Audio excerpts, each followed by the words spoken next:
The Wind in the Willows, Part 4, read for James and Rhodes Keene by C. Mr. Toad. One bright morning in early summer, the mole and the rat were just finishing breakfast when a heavy knock sounded at the door. The mole went to answer, and the rat heard him utter a surprised cry. The mole exclaimed, "It's Badger!" It was a surprising thing indeed that the badger would visit anyone. The badger strode heavily into the parlor. He looked at the two with utter seriousness. "The hour has come," he announced. "What hour?" asked the rat uneasily. "Toad's hour," replied the badger. "I said I would take care of him as soon as the winter was over. You must accompany me to Toad Hall." "Hooray!" cried the mole. "We'll teach him to be a sensible toad." When they reached the driveway of Toad Hall, they saw a large new car. As they neared the house, the front door flew open and out came Toad, dressed in his new driving clothes. "Hello! Come on!" he cried cheerfully. "You're just in time to come for Toad stopped chattering when he saw the stern looks on the faces of his friends. Badger strode up the steps. "Take him inside," he said to Rat and Molly. They grabbed Toad by the arms and hustled him through the door.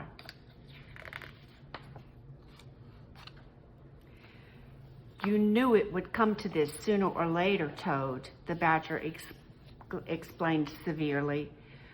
"You've ignored the warnings from all the police. You're wasting the money your father left you.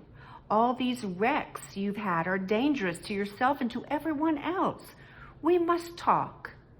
Badger led Toad firmly into the library and closed the door. Rat and Molly made themselves comfortable outside. Through the closed door, they could hear the drone of Badger's voice. Later came the sound of Toad sobbing. 3/4 of an hour later, the door opened.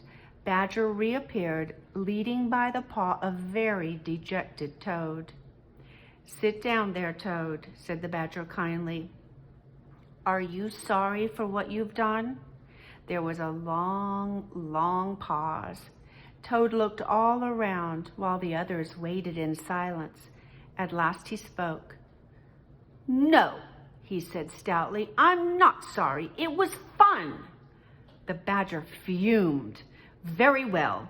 If you won't yield to reason, we'll have to try force. Toad, you've often asked us to stay in this handsome house of yours. Well, now we're going to. Take him upstairs, you two, and lock him in his bedroom." "It's for your own good, Toady," said the rat kindly. As he and the mole hauled the Toad up the stairs, they thrust Toad into his room and locked the door. "I've never seen Toad so determined," the badger said. "He must never be left unguarded, not until this madness is over." They agreed to take turns sleeping in Toad's room. At first, Toad was very annoying. He would arrange the bedroom chairs in the shape of a motor car and crouch on them, pretending to drive.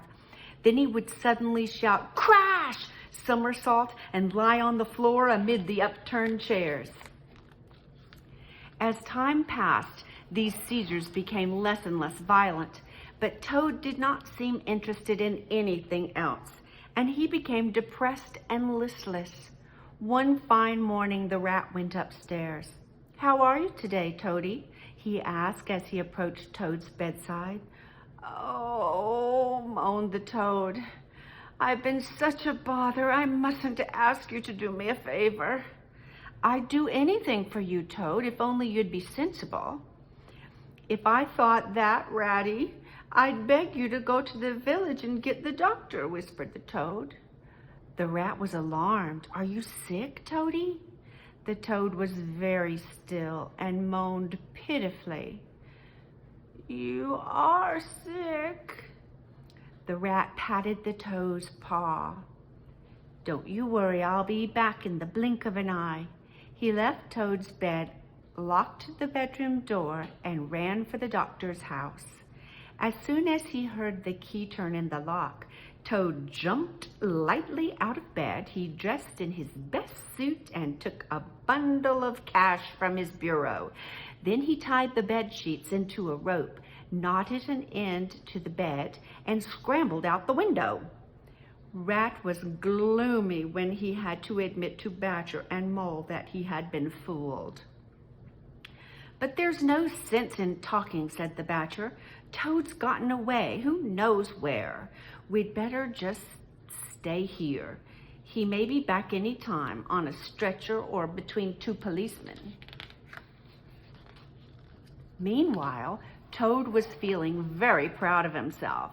Merry and irresponsible, he walked briskly along the road some miles from home. Soon he reached an inn. He went inside and ordered the best luncheon available. Halfway through his meal, he heard a familiar sound. He trembled with joy. It was the sound of a motor car. He heard it stop. The inn's door opened and the car's passenger entered, talkative and happy. Toad slipped out quietly. "There can't be any harm," he said to himself, "in just looking at it." The Toad stood in the middle of the yard. Toad inspected it carefully. Then his eyes lit up. "I wonder," he whispered, "if this sort of car starts easily." Before he knew it, he was cranking the handle. Poop, poop went the car, and once again Toad was possessed. As if in a dream, he found himself in the driver's seat. He swung the car onto the road. Faster and faster it went as the car devoured the highway. Toad felt large. Again he was Toad the Terror, the Lord of the Lone Trail. "Let me see," said the judge, peering down from his bench. "How can we get the attention of this ruffian? First, he has been found guilty of stealing a valuable motor car. Second, he has been found to be a danger to the public. Third, he has been rude to the police. Prisoner, stand up," commanded the judge. "This time, you are going to jail." Policemen put chains on Toad's feet and dragged him away.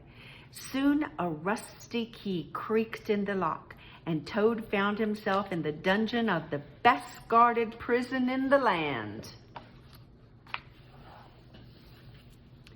When Toad found himself in the dank dungeon, he flung himself on the floor and cried, "This is the end of Toad, the popular and handsome Toad, the rich and kind Toad. What a stupid animal I've been," he wailed. Thus he passed his days and nights for several weeks. Toad was often visited by the jailer's daughter, a pleasant girl who helped her father with light chores. Pitying poor Toad, she said to her father one day, "Father, the poor beast is so unhappy and getting so thin. Please let me take care of him." Her father replied that she could do what she liked.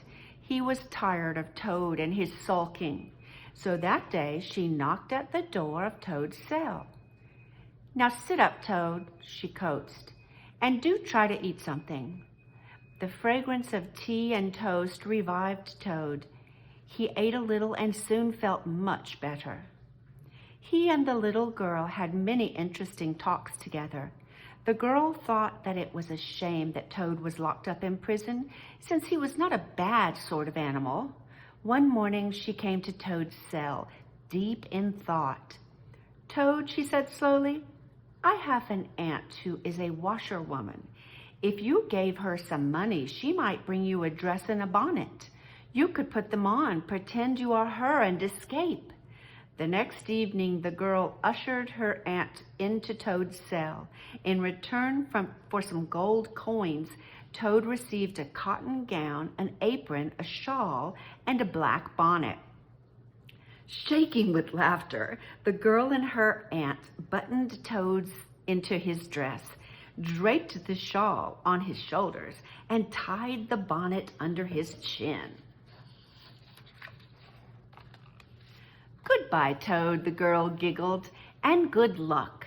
Just go straight down the passageway and remember to act like a lady." With a quaking heart, Toad pulled the bonnet low over his face and stepped down the corridor.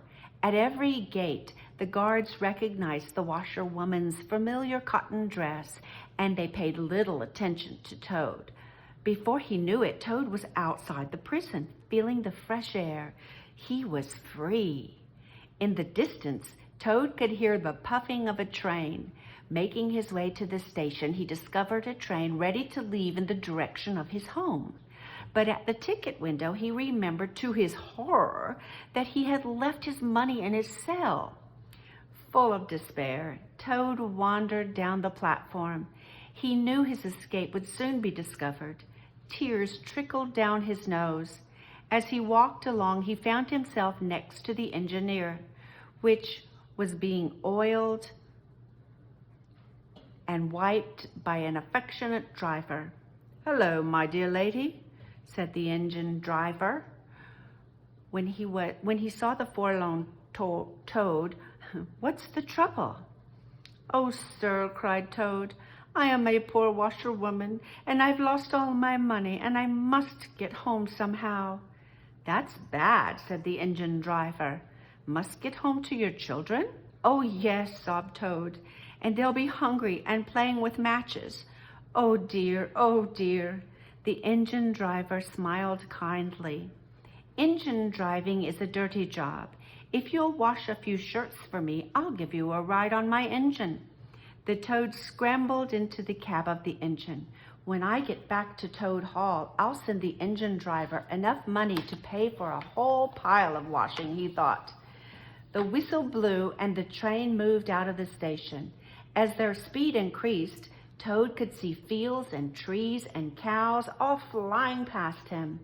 He was happy to think how every minute was bringing him closer to his home and his friends.